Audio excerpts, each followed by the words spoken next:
This segment brought to you by Kansas Farm Bureau, the voice of agriculture. To join today or for more information, go to kfb.org or find us on Facebook and Twitter.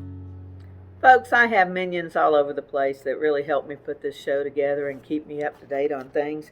So my friend D.K. Clark in Leavenworth sent me the Leavenworth Times with this article on Buffalo Bill's 175th birthday and how the Carroll Mansion Museum has an exhibit about him. Now, this may have only been up through February. DK, get this to me a little earlier next time, please. And he sent me these beautiful cards. Isn't that nice? But the Carroll Mansion has a lot of information on Cody, terrific books on sale in the gift shop about Cody, and they have a lot about how the community was related to the Codys and, you know, the interaction between a lot of the folks there. So, worth checking out the Carroll Mansion. And happy birthday. Happy 175th birthday. Still hot after all these years to William F. Cody. So I wanted to share the sweet story that Frank did a couple of years ago in tribute to Buffalo Bill. And we're back again. So, you know, it is interesting. The next story is about Buffalo Bill, but it's also interesting how he got the name. And so that's in the story, so I really won't give it away.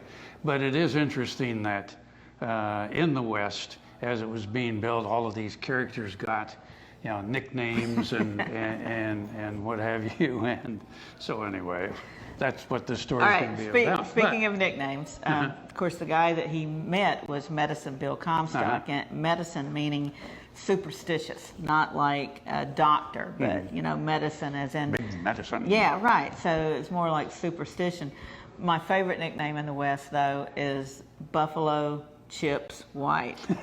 And one time, Phil Sheridan, I can't stand Phil Sheridan, but anyway, he was interviewing scouts, and Buffalo Bill was out of town. He was back in Rochester or wherever doing a big show.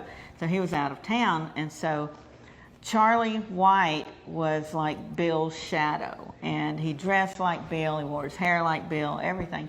So he goes in to see Phil Sheridan, and Sheridan, in his usual diplomatic way, said, "Who the devil are you?" And he said, "When Buffalo Bill is not here, I am Buffalo Bill." And Sheridan takes one look and said, "Buffalo Chips, more likely," except he didn't say chips. And when the press reported it, they used the word chips, you know, to make it politically correct for families to read. But that nickname stuck with him for the rest of his life. Buffalo Chips. It's probably on his tombstone. I don't know. Yeah. Well, what we need to do too, of course, Bill Cody. His name was William Cody, but so many of these guys, for some reason, took on the name Bill. Like it was Wild something Bill. Some Wild Bill, and yeah, of course whose name was James. Yeah. Yeah. So anyway, we'll look into that. We'll look into that. Yes. Thanks, Bill. That's okay, Billy. Let's see it. From 1867 to 1868, the Kansas Pacific Railroad was being built in the heart of buffalo country. From points west of Hayes, hostile Indians were a challenge to providing fresh meat to the railroad workers. The railroad employed experienced hunters to supply the meat. William F. Cody was one of those hunters. Riding his favorite buffalo horse Brigham, and with the aid of his 1866 Springfield rifle named Lucretia Borgia, a .50-70 caliber gun, Buffalo Bill fulfilled his contract with the railroad as far west as Sheridan.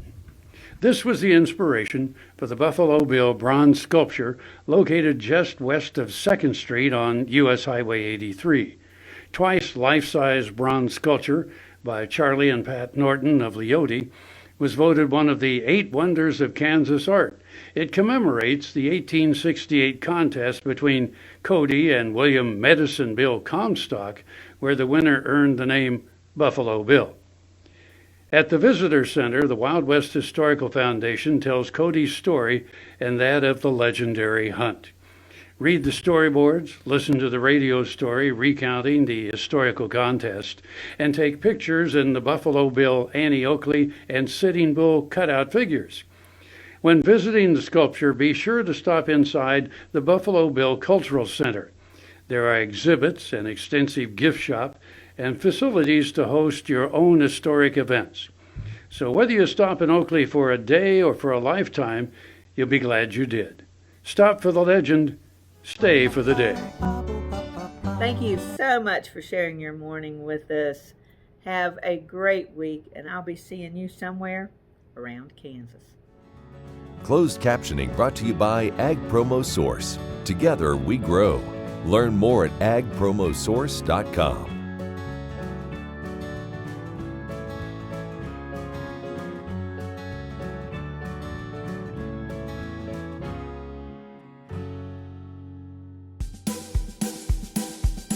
Okay, looks like it's time for our tour. Welcome to the Fort Wallace Museum.